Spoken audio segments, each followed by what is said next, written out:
sais, comme j'ai dit tantôt, je suis un passionné de l'informatique. C'est sûr que quand l'intelligence artificielle est arrivée, ben, c'était dur pour moi de ne pas plonger là-dedans. Ben, l'intelligence artificielle de ce temps-ci, elle ratisse large. Là. Fait qu'il y a du monde qui pense que c'est de la magie. Ben, n'importe quel outil, c'est pas de la magie. Est-ce que ça fait tout automatiquement? Vous vous en doutez la réponse? Ben non. T'sais, ça dépend de ce qu'on y demande. C'est un facilitateur spectaculaire, du moins, moi je trouve. Puis, tu sais, il y a plein de débats. Est-ce que c'est bon? Est-ce que c'est pas bon? Il y a plein d'affaires, mais il reste que pour nous aider dans nos tâches, c'est incroyablement puissant. Mais ça ne crée rien si on ne demande rien. Tu sais, laisse le AI tout seul dans son garde-robe, ne fera pas grand-chose. Ça existait dans le temps de Google. Vous connaissez, peut-être c'était même vous autres. Moi, je me faisais souvent dire ça. « Hey, tu trouves tout sur Google. » Puis dans le temps, Alta Vista. Y a tout le monde qui a utilisé ça? Anyway, fait qu'on faisait de la recherche. Puis moi, la façon que je pose des questions, très détaillées, spécifiques, bien, j'allais chercher l'information. L'autre personne à côté, elle pouvait passer 2 heures avec le même outil. Elle ne trouvait vraiment pas les mêmes affaires. Fait que ça, c'est l'art du prompting. Fait que là, c'est la partie le fun. C'est-à-dire que je voulais vous faire une démo live pour montrer les différentes facettes. Fait que le plus long, non, c'est pas vrai, il y a eu bien des affaires longues, mais une des affaires longues, ça a été de le choisir, le sujet. J'avais des clients, des Power BI, puis là, je me suis dit non, je vais leur parler d'un projet que j'ai commencé récemment qui concerne l'intelligence artificielle également. Puis là, peut-être vous avez une idée en arrière, mais ça s'appelle Bomb Music. Bomb, qui est un nom que j'utilise, ça fait super longtemps quand que je game, là, fait que Bomb Music. Donc, je crée de la musique que je mets sur toutes les plateformes, Spotify, YouTube Music, Apple Music, avec l'intelligence artificielle. À Magog, on se réunit, ça fait déjà quelques années. Avec Mathieu puis Maverick, les données sont invitées. Que tu gagnes du privé ou du public, ça fait. Grosse boîte ou PME, tout le monde est ici. Power BI, on se réunit. Fait que tu sais, vous irez l'écouter, là, tu sais, dans le sens que... oui, c'est ça. Fait que c'était... Le but de la démo, c'est quoi? C'est parce que tant qu'à faire de la musique, ben, ça me tente de voir s'il y a du monde qui l'écoute. Tu sais, la vérité, là, c'est que s'il y a 0 personne, j'en meurs pas, là, c'est vraiment pas grave. Mais j'ai déjà une 40aine de chansons. D'ailleurs, si vous tapez Bomb Music, vous allez le trouver. Mais je trouvais que c'était le fun de partir un projet de zéro puis qu'on le monte ensemble avec le AI. Puis c'est un sujet qui est assez facile. On s'entend? Des paroles, des chansons, du monde qui les écoute. Fait qu'on part avec ça. Donc, à gauche, qu'on est habitué, c'est on se met à taper, puis on dit « Hey, tu peux-tu être mon ami aujourd'hui? » Puis là, tu tapes, puis tu fais une conversation. Ça, c'est une conversation standard. L'autre, le Custom GPT, tu es capable de dire « Je veux que tu sois tout le temps sympathique, que tu aies un accent québécois, voici tous les fichiers, un knowledge base, finalement, en arrière, pour plein de sujets. » Je vous donne des exemples. Grotte Guatemala, qu'est-ce que c'est ça? On est parti 1 an en camper van, on s'en allait au Panama. On a été pris au Guatemala à cause d'une pandémie. Là. Fait qu'on a été pris là 3 mois. Mais chaque jour, on écrivait nos récits. Là, vous vous demandez où est-ce que je vais avec ça? Bien, je me suis dit, il me semble que ce serait le fun, on est parti 1 an, être capable d'interagir avec l'intelligence artificielle pour savoir, me rappeler des moments. Puis là, j'ai des questions préétablies. Comment résumer notre voyage en quelques mots? On va voir qu'est-ce qu'il va dire. Puis là, après, je vais dire...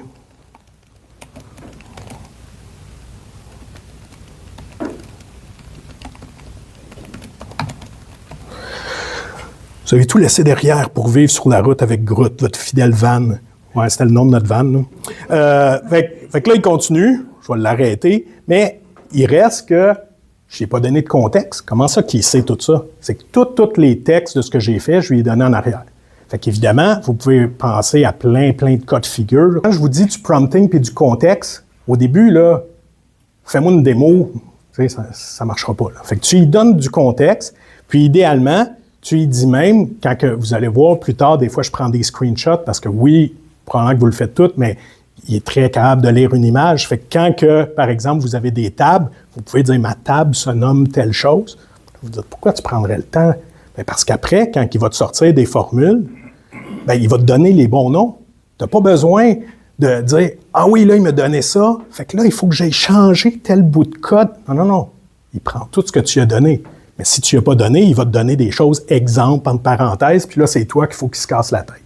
Fait qu'en gros, il m'a lancé dans, tu sais, le M-Code dans le Advanced Editor, là. Il m'a fait un code pour faire une fonction puis une variable. Une fonction qui était pour loader mes choses, puis une variable qui était mon route path. Puis là, je ne sais pas si je parle chinois, là, mais mon chemin, parce que je n'ai pas été online, là, je prenais mon ordinateur, c'est ça, mon accès, fait que mon chemin de racine. La vérité, là, je n'ai jamais mis une variable dans aucun de mes Power BI, j'ai jamais fait une fonction. J'ai pas fait une ligne, là. Puis, il y a des experts d'entre vous qui pourraient me l'expliquer mieux que moi, alors que je l'ai mis puis ça marche. N'oubliez pas, moi, j'y allais pas pour nécessairement comprendre. Du moment que ça marche, je suis content, je passe à la prochaine affaire. Qu'est-ce qui manque, vous pensez, quand on regarde là, mon fichier ici? Là? J'ai ma table chanson principale. J'ai les données de Spotify puis YouTube. Quelle autre affaire qu'on a tout le temps dans nos Power BI que là, il n'est pas là? Les dates. Fait que moi, je ne sais pas comment vous l'appelez, moi je l'appelle tout le temps Master Date. Ça y donne une prestance un peu. Fait que j'ai commencé en lui disant, OK, j'aimerais avoir une table date. Idéalement, j'aimerais que ça commence telle date, parce que c'est là que j'ai commencé. Comme vous voyez, 1er août, là, ça fait pas longtemps.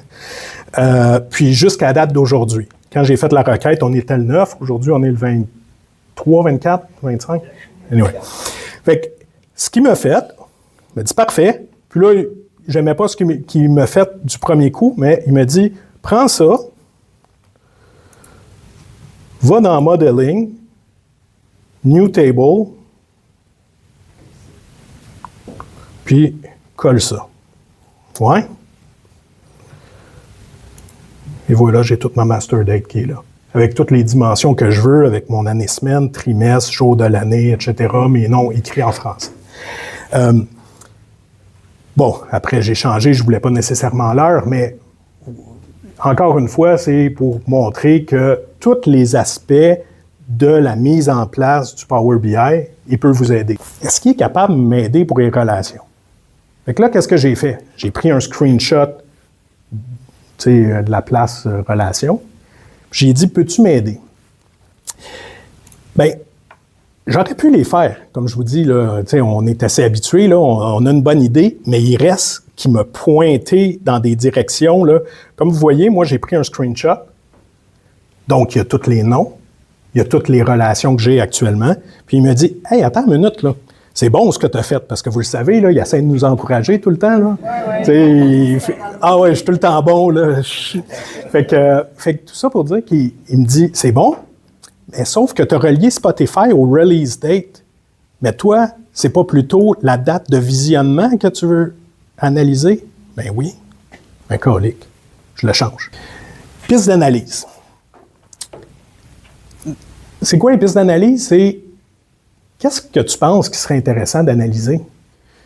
Fait que là, pas gros, là, mon contexte. En fonction de toutes mes tables et mon désir de savoir quelle chanson, vous voyez le genre, bien là, analyse la popularité des chansons, géographie et plateforme, l'engagement, puis il me dit de quelle façon. Là.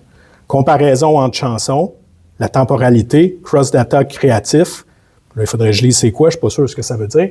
Bien, il reste qu'il y en a 2, 3 que c'est exactement ce que je voulais aller chercher. Exactement, mot pour mot. Puis, il m'en a même donné d'autres qui m'ont fait réfléchir. Puis là, c'est la place qu'on peut se perdre parce que le design, là, on peut en faire des choses avec ça. Donc là, je dis, à l'aide des 2 couleurs, fais-moi le même look, mais avec la lettre BM, puis au lieu d'un appareil photo, mets-moi une note de musique. Fait que là, il a commencé. Okay? Fait que vous voyez, je prends même des screenshots, puis des fois, j'ai barbouille, comme si je parlais avec quelqu'un. Je dis, là, la note, je veux pas qu'elle soit là, je veux qu'elle soit là. Finalement, good enough. Fait que là, j'ai dit, attends un peu. Si tu es capable de me faire ça, es-tu capable de me faire un thème? Il dit, oui, je peux te faire un thème JSON. Thème JSON, j'ai jamais fait ça. Ben, attends. Fait que là, il me fait le thème JSON ici, que En passant, pourquoi que j'ai eu des interactions? Parce que je dis, ah, j'aime mieux ça, j'aime mieux ça. Fait que là, j'ai un JSON ici, je ne sais pas s'il est encore téléchargeable. Ouais, des fois, tu sais, ça devient périmé. Fait que là, je suis rentré dans Visual Studio avec un code, quelque chose que, tu sais, quand tu l'analyses, là, c'est des tags quasiment HTML, là, c'est assez simple, mais il reste que je n'avais jamais fait ça de ma vie. Fait que qu'est-ce que j'ai fait? J'ai été dans mon Power BI,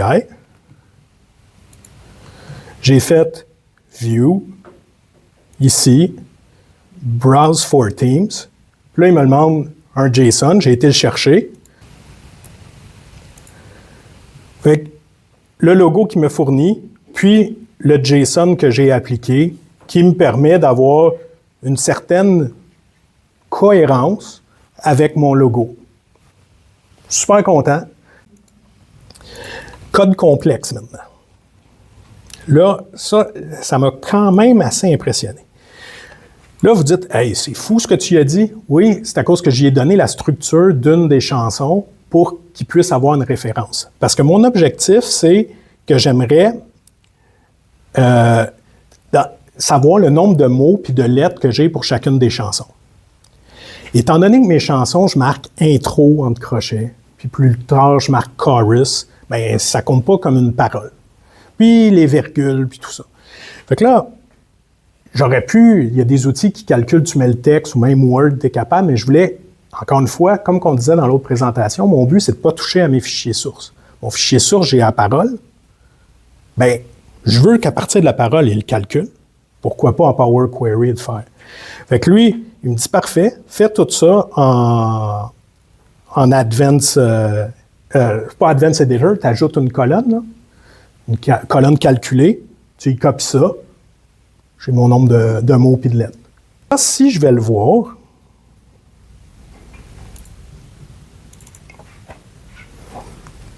les mesures que je viens de vous montrer, que j'ai interagi avec pour les créer, bien, je les ai ajoutées telles quelles dans mon tableau.